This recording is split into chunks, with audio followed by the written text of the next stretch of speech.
Reka rero n'ubundi tubifurize ikaze abakunzi b'Intare Official, muraho murakomeye, mukomeze mugubwe neza, mugire impagarike n'ubugingo, mugire imana n'amafaranga. Uwiteka akomeze kwibanira na buri wese rwose ukunda Intare Official, buri wese rwose turamwifuriza gukomeza kugubwa neza, kugira amafaranga nk'uko murambibabwira. Muri aka kanya rero ni wa mwanya mwiza n'ubundi tugiye kureba amakuru uko byitwaye. Imirwano irakomeje mu bice bigiye bitandukanye, ndetse M23 yamaze kwigarurira uduce tugiye dutandukanye muri teritwari ya Rucuro. Ibitero bya Wazalendo n'ubundi babigabye mu bice bigiye bitandukanye ahangaha muri Rucuro, muri Kinyandonyi. Ziraza turebere hamwe uburyo bamaze gushimuta umugabo witwa Nahimana Oswald Mukingi hariya muri Kinshasa, ndetse na bagenzi biwe. Ibyo byitwaye gute? Imirwano imurenge n'ubundi naho irakomeje, ubona ko aka kanya tugiye kubagezaho amakuru menshi agiye atandukanye. Ano makuru rero reka tuyasantangirire n'ubundi ahangaha muri Rucuro. Ni muri Rucuro aho ejo bundi bari bashimuse abarimu ndetse n'abadirecteri. Muri Kinyandonyi Wazalendo, FDLR, FRDC, Kinyandonyi Bugarama bari bashimuse muri village ya Mutego uwitwa Ponsier, ni mwarimu wigisha hariya Bugarama. Ezekiel ni directeur wa Busanza, directeur wungirije wa Ecole Primaire Busanza. Hariya Kitagoma Kidagari bashimuse uwitwa Biramahire Barthelemy, directeur w'amashuri abanza Nyamagana. Martin Semanza na Izabayo Kwizera n'abarimu kuri Ecole Primaire Kingo, ndetse hariya hose ni muri Kitagoma muri localité ya Nyamagana Kinyandonyi. Amakuru rero uko bimeze n'ubundi nuko no muri iki gitondo Wazalendo bagabye ibitero mu bice bigiye bitandukanye bya hariya, ariko bikagenda bivuga ko Intare zasarambwe n'ubundi zibamereye nabi, kuko nyuma yo gushimuta bari abantu Intare zasarambwe zabashije kubakurikira. Ubona ko Intare zasarambwe rwose zakoze ibishoboka byose kugira ngo zibashe gukora operation kugira ngo babashe kugarura bari abantu bashimuswe na Wazalendo, bari abantu bashimuswe na FDLR. Murabizi ko muri kiriya gice harimo izo bita FDLR zo Rudi Urunana, FDLR Foka, FDLR FPP, abajya rugamba, Maimai Jeteme, Maimai Haleluya, Maimai Simba. Ubona ko harimo za Wazalendo z'ubwoko bwinshi bugiye butandukanye. Ahangaha rero n'ubundi turakomeza n'ubundi tujyane amakuru yacu nk'uko bikomeza kugenda bivugwa rwose. Ubona ko n'ubundi ibintu bitari koroha, ibintu bikomeje kugenda bizamba. Uwitwa General Edi Kapende yongeye kuba arete. Edi Kapende ni muntu ki? Ngo haraboneka impungenge zikomeje kwiyongera mu misozi y'umurenge nyuma y'aho FARDC irasiye ibisasu mu baturage. Ibingibi se byo byaba byitwaye gute? Turaza turebera muri ibya Edi Kapende, ariko tutibagiwe n'ibya Honorable Nahimana. Amakuru aturuka mu misozi miremire y'umurenge mu ntara Kivu y'Amajyepfo ni hano muri Repubulika Iharanira Demokarasi ya Kongo. Aravuga ko mu ijoro ryo kuri uyu wa kane rishyira kuri uyu wa gatanu tariki 13 z'ukwezi kwa gatatu 2026 habaye igitero cy'ibisasu cyagabwe na drone y'ingabo za Kongo kibasiye agace ka Mikenge gatuwe n'abanyamurenge. Kuko amakuru yizewe aturuka muri aka karere abivuga ko iyi drone y'ingabo za FARDC yarashye ibisasu mu masaha y'igicuku ahagana saa 7 z'ijoro. Nubwo ibyo bisasu byaraswaga mu gace gatuwe n'abaturage, amakuru yibanze agaragaza ko nta byangiritse bikomeye cyangwa abantu bahitanwe nabyo byatangajwe kugeza ubu.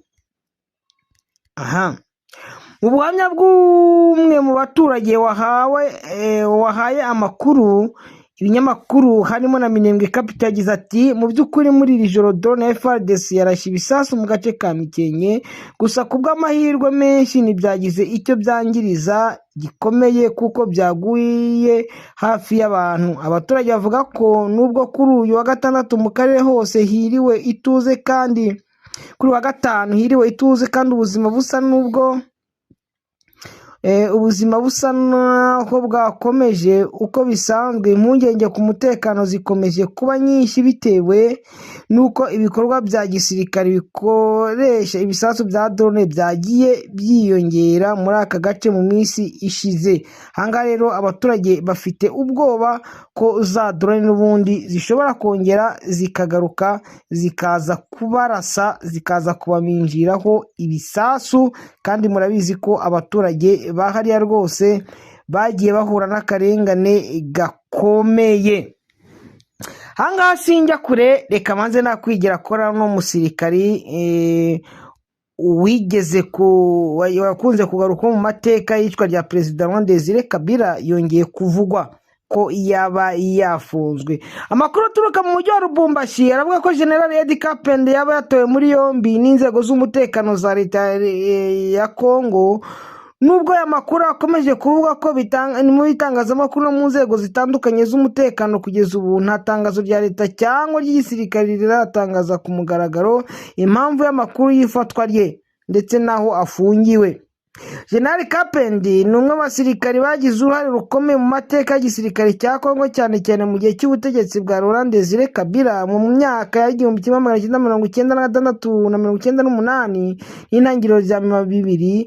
Yari umwe mu bantu bari hafi y'uyu muyobozi aho yakoraga nk'umujyanama we mu by'umutekano ndetse akamufasha no ku bikorwa bya gisirikare. Edi Kapende yamenyekanye cyane mu gisirikare cya Kongo mu gihe cy'intambara ya mbere n'iya kabiri ya Kongo, igihe ingabo zari ziyobowe na Laurent Desire Kabila zarwanyaga ubutegetsi bwa Mobutu Sese Seko ku Ngwendo wa Sabanga. Nyuma y'ifatwa ry'ubutegetsi mu 1997, Kapende yakomeje kugira uruhare rukomeye mu mutekano w'umukuru w'igihugu ndetse no mu miyoborere y'ingabo za leta. Izina rye ryongeye kuvugwa cyane muri 2001 nyuma y'igikorwa cyo kwica Laurent Desire Kabila ubwo yaraswaga akagwa mu biro byiwe i Kinshasa. Nyuma y'icyo gikorwa cyateye urujijo rukomeye mu gihugu, General Kapende yafashwe akekwaho kugira uruhare mu mugambi w'iyicwa rya Perezida Laurent Desire Kabila, ahabwa igihano cy'urupfu. Nyuma y'imyaka irenga 20 afunzwe, muri 2021 Perezida Felix Tshisekedi Chilombo yafashe icyemezo cyo guha imbabazi bamwe mu bari bafungiye muri dosiye y'icwa rya Kabila barimo General Kapende. Icyo cyemezo cyatumye arekurwa asubira mu buzima busanzwe ndetse anasubizwa mu gisirikare cya FARDC. Kugaruka kw'amakuru y'uko yaba yongeye gufatwa bitera impaka n'ibibazo byinshi mu nzego za politiki n'umutekano muri Kongo, cyane cyane ko ari umwe mu basirikare bafite amateka akomeye mu gihugu. Abasesenguzi mu bya politiki bavuga ko niba aya makuru yemejwe ku mugaragaro, bishobora kongera gukura impaka mu mateka y'urubanza rw'iyicwa rya Laurent Desire Kabila, kimwe n'imiterere y'imiyoborere n'umutekano mu gisirikare cya Kongo muri iki gihe. Kugeza ubu haracyategerejwe itangazo ryemewe n'ubuyobozi bwa leta cyangwa igisirikare cya Kongo risobanura neza ukuri kw'ifatwa rya General Edi Kapende, impamvu yatawe muri yombi ndetse n'icyo amategeko ateganya mu rubanza rwe, niba koko ari mu maboko y'inzego z'umutekano. Urumva ko Edi Kapende ashobora kuba nawe yamaze gutabwa muri yombi akajya kubana n'abandi bajenerali n'ubundi bafunzwe, kuko si we wenyine ufunzwe, si we wenyine waba ugiye no gufungwa. Hano biragaragara ko Jacques Ndara afunzwe, ariko akaba afunganywe n'uwitwa Oscar Dimukingi. Oscar Dimukingi Nahimana yabaye Directeur General wa Office Congolaise de Contrôle, yo bita OCC, ngo arakekwaho gukorana na Alliance Fleuve Congo ari gukorera hariya i Kinshasa. Mwumve uko ibintu rwose bari kugenda babivuga aba bagabo, ngo arakekwaho gukorana na Alliance Fleuve Congo hariya muri Kinshasa. Ngo amakuru ya station de Jacques Ndara, révélation sur les réseaux occultes. Jacques Ndara hano ngo biragaragara ko nawe yabashije gufatwa ari kumwe n'uwitwa Oswald Mukingi Nahimana. Reka noneho twigendere tuye kureba ibingibi bari gushinja Oswald Mukingi ngo ni ibiki. Oswald Mukingi se ni muntu ki? Ngo Irija Ndala Croquin à la maison militaire et citer le nom de certaines complices. Ngo Ndala ngo akimara gufatwa ngo niwe wagiye kuvuga ngo bamwe mu bakomplice bakorana na Alliance Fleuve Congo, bakorana na M23 ngo ndetse za gushiramo Mukingi. Jack Ndala ngo dévoile le nom d'un gros poisson patron de AFC. Ngo yaje kugaragaza ko ngo umupatro umuntu ukomeye wa Alliance Fleuve Congo M23 uri Kinshasa bamwita Oswald Mukingi Nahimana, directeur general uri mu muzabukuru wa OCC, ndetse mwibuke ko yabaye na député national wa territoire ya Masisi, ariko ngenzi ko akomoka Ingungu kuko baranavuga ngo harani kwa Oswald ni kwa Mukingi. Ngo yabaye DG directeur general wa OCC, ngo bakavuga ko ngo 10% ngo ry'amafaranga yavaga muriya ngo buri kwezi ngo societe ngo yoherezaga mu Rwanda ngo son pays d'origine. Est-ce que Ingungu ni mu Rwanda koko? Niba yoherezaga mu Rwanda yoherezaga Ingungu ngo son pays d'origine, reka dufate ko pays d'origine ari Nord Kivu. Ngo 10% y'amafaranga ngo yoherezaga mu gihugu kibi. Ngo ni petit frère witwa Lievin Mukingi qui avec M23 ngo ubana na ngo Lievin ngo Mukingi ngo ubana na M23. None se ni hari abantu bari Kinshasa bari muri FARDC abagenzi babo bari muri M23? Abo bose se kuba mwene nyoko ari muri M23 bisobanura ko wowe Kinshasa ubu yirimo? Nivyo nyambwira abadepite bose bari Kinshasa bavuga ururimi rw'ikinyarwanda. Ruri abandi rutabibagiwe namwe nejo bakaba bari kubakonvoka ngo Lievin Mukingi ngo qui avec M23 dans toutes les zones occupées. Ngo donc ngo niwe ngushinzwe ngo niba ngo iki ngo niwe ushinzwe ngo minere ngo mu bice byose byamaze gufatwa na M23. Ngo c'est bien lui l'un des chargés des minéraux de la RDC dans les zones occupées par les déplacés 21. Ngo niwe ngushinzwe ngo ibijyanye n'amabuye y'agaciro ngo muri Congo ngo muri cyo byose byamaze kuba libéré. Bakaba ngo les enfants biologiques de Monsieur Oswald Mukingi Nahimana sont aux États-Unis d'Amérique. None se nacyo ni ikibazo. Ngo abana ba Oswald Mukingi ngo bayibyariye ngo bose ngo bari muri États-Unis d'Amérique avec la nationalité rwandaise. Ngo bose ngo kandi ibi nigende biri gushaka guhimbira umuntu ngo bagiye muri Amerika ngo bafite ubwene gihugu bw'u Rwanda. Sha abakongo Congo ni nziza ariko turi babi. Ngo ils sont tous militaires chargés de former les nouvelles recrues du M23. Ngo bose ngo nabasirikare ngo abana ba Mukingi ngo bose ngo nabasirikare ngo bashinzwe ngo kurekrita muri M23. Ngo les repères Oswald qui est installé ici à Kinshasa avec toute la opportunité qui a amassé au sein de OCC, il procède au recrutement des officiers généraux et supérieurs ainsi que certains soldats des troupes. Ngo biturukanye ngo ku mafaranga ngo ari Kinshasa ngo isi w'abana ngo babasirikare ngo bari muri Amerika ngo ariko bafite nationalité ngo y'u Rwanda ngo kwa Mukingi. Ngo urumva ibintu bari kumushyiraho ngo we ngo ari muri Kinshasa ngo ari gukoresha ngo amafaranga n'umutungo byose ngo yakuye muri OCC ngo kugira ngo arekritire ngo aba officier ngo harimo ngo aba generali n'aba officier supérieur ndetse ngo n'abasolda donc n'abasirikari bo hasi les subalternes les soldats de troupes ngo abasirikari bo hasi ngo kugira ngo abajyane muri M23.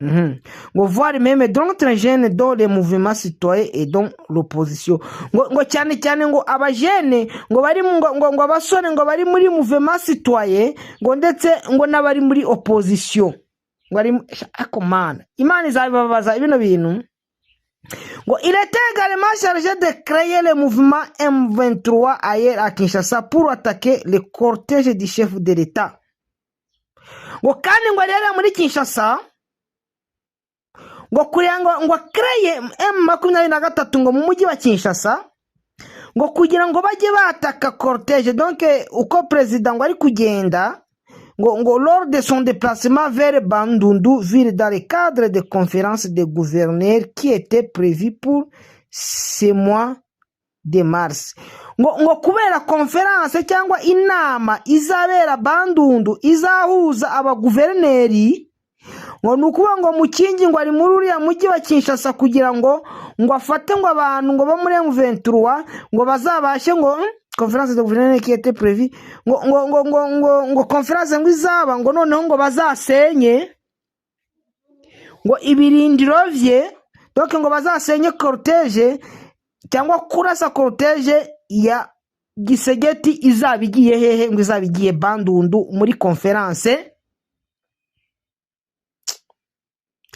ngo il est aussi pour attaquer l'aéroport international d'Enjiri et les camps militaires ngo ari hariya kugira ngo azatere ngo ikibuga cy'indege cya Njiri ngo ndetse ngo n'ibigo bya gisirikare none se Oswald Mukingi ni umusirikare mwo kavuna umuheto mwe aba bantu koko simbizi ntabwo ndi kumuvugira kuko ngenzi wabo ko ari ingungu inzi na famiye ye baba bari hariya bitwa ba Gifu hariya za Gisheberi abandi bari baramuwe ba Lebo ndabazi cyane niba Lebo nawe yaragiye Kinshasa niba ari hena nubwo mbizi inzi ko bari yarazamweso n'abandi bagiye batandukanye inzi ko kwa Mukingi harazwi n'inka ze n'ibiki birazwi niho iwabo famiye Mukingi ni hariya sinzi impamvu rero bamushyiraho ibi bintu nge ntabwo ndi kuvugira umuntu ariko ndi kuvuga ibyo nzi kandi nzi ko ibi ari ukumugerekera kubera urwango Oswald Mukingi Nahimana fi cofondateur du RCD ngo yabaye ngo mu fondateur wa RCD nibyo yayibayemo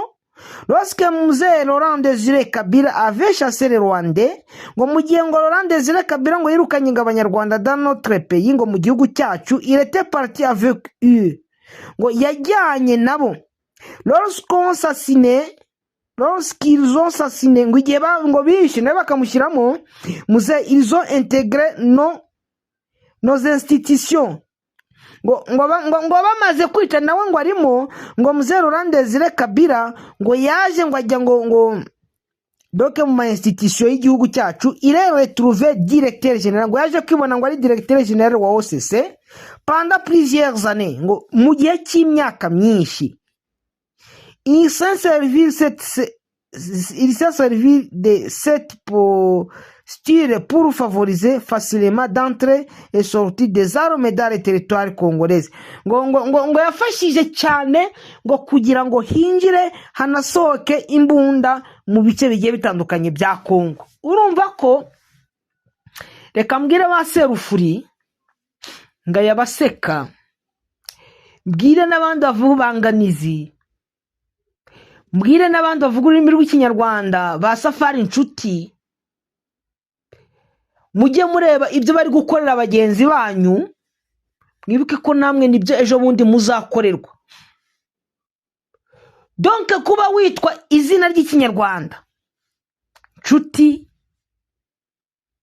Mwangacucu Mukingi bariya abitwa ba Nkizinkiko ba Nafutari Nkizinkiko Mpawe itwa Muhawe burya abo bose muri Kinshasa ariko ibibazo mushobora kuzahura nabyo birakomeye bamwe muracyarya 24 niba ari $25,000 par mois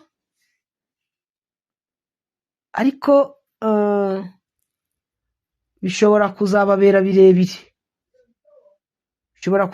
birebire ubona ko kwibasirwa n'ubundi bigikomeje ndababwiza ukuri kubibasira no kwibasira abavuga ururimi rw'ikinyarwanda birakomeje ntabwo njya gushinja ngo Tereka Toreza Jacques Ndara kuko Oswald Mukingi yashimuswe ejo bundi ku itariki 10 z'ukwezi kwa gatatu, ajyanwa ahantu hatazwi, avanywe iwe hariya muri Limete, yajyanywe saa 3:30 za nijoro n'abantu batazwi.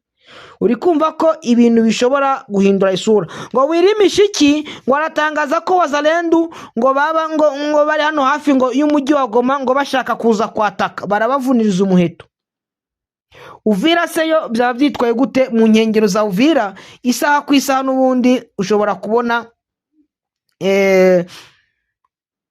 isasu ritangiye mu mujyi wa Uvira. Uburyo intare za Sarambwe ndetse n'amadubu bamaze kwinstara hariya nabyo bishobora kuza kugira icyo bitanga. Ndabwira abantu bose ngo bakomeze bahumure kandi bakomeze bumve ko isaha ku isaha n'ubundi revolution irakomeza, kuko ntabwo abantu bari buze gukomeza kwihanganira kubona ko Perezida Kirumbo akomeze gufata abantu abica. Uriya ni Gahini neza neza, akomeza gufata abantu abica, abahora uko bavutse ndetse nuko batigize nuko batiremye, kuko nta muntu agiye kuvuka wahitemo ngo ngiye ngo nshaka kuvukira Iminembwe, ngo ngiye ngo nshaka kuvukira Kinshasa, ngo ngiye ngo nshaka kuvukira Bandundu. Nta muntu wigeze utegura hazavuka ngo anategure ngo nzabyarwa n'uyu. Ibingibi rwose uyu mugabo niba ari Jacques Ndara ushobora kuba yaguriwe kugira ngo aze gushinja ibinyoma Oswald Mukingi Nahimana. Ndahamya ko n'abandi ari abantu benshi bahariya za Ngungu wasangaga bari kuvuga ati M23 ngo ibyiga Rwanda ntago babizi. Noneho mubone ukuri kw'abantu bari gufatwa mu gihe hari havuzwe ko n'abandi bari bafunzwe 700 bazafungurwa bazira 23. Noneho Kirumbo ari kongeramo n'abandi. Urumva ko mu gihe AFC iri gutanga abifite yafatiye ku rugamba, yakagombye gushaka prison nayo igakubitamo bariya bose 5,000 bakubita nko mu munzenze ntazongere kwifungiramo abantu bandi, bakagenda bagakubitamo zirangegera zagiye zifatirwa ku rugamba. N'abari abanyapolitike bose bari hariya muri Monisco bakaba baragiye bakabarundamo. Noneho Kinshasa nayo ikumva ko nabo bafite abantu babo, kuko nibingibi urabona ko Gisegeti Chilombo ukomeje gukora ano magafe ntabwo ari kwemera ukuri ngo yemere ko donc ari kubona yuko ari gutsinda intambara. Ngiye niko ndi kubivuga, ariko mu gihe ngiye mubara ko ari gutsindwa mwogahekamwe rwose. Ibingibi sinzi uko biri buze kugenda. Nabonye Fani nawe atangaza urugendo rwe uko byamugendekeye. Fani warakoze kuza rwose, ibigambo byari byabaye byinshi, abantu bari kuvuga abantu bari kugenda bavuga bari kuvuga. Abizi ko nge nirinze kugira ngo ibyo njya gutangaza no kuvuga kuri Fani, ariko urifanya vizuri kukuja. Reka mbararikire rero andi makuru, kuko amakuru yo mukanya turaza kwa dufite andi makuru n'ubundi agiye atandukanye hariya muri Warikare, uko byitwaye. Mikumbi yamaze kwigarurirwa, centre Mikumbi yamaze kwigarurirwa n'intare za Sarambwe. Amakuru akavuga ko na Mingazi muri aka kanya intare za Sarambwe zamaze kuyikanyanga, sibyo? Muri Oso Banyungwa ari za Kazinga n'ubundi imirwano ho iracyakomeje. Intare za Sarambwe ziri gukukuza ngo ariko Wazalendo rwose amaze kuneshwa, kuko ngo n'amasasu amaze kubashirana, amaze kubabana make, ngo naho bari kubona bari gukura ramforo. Uri kumva ko ari Akazinga ejo bari barwanye bapfuye inyama z'ingurube, no munsi none n'ubundi ho bahanganye n'intare zo za General Makenga. Ubona yuko n'ubundi bo ibintu biza gukomeza kuba abana bibi, ibintu biza gukomeza kubapfanamwo gahekamwe. Ariko icyo twavuga nuko Imana iza kubijyamo ino ntambara n'ubundi ikaza kurangira. Ngaho rero nimujye kure yacu dukomeze kuba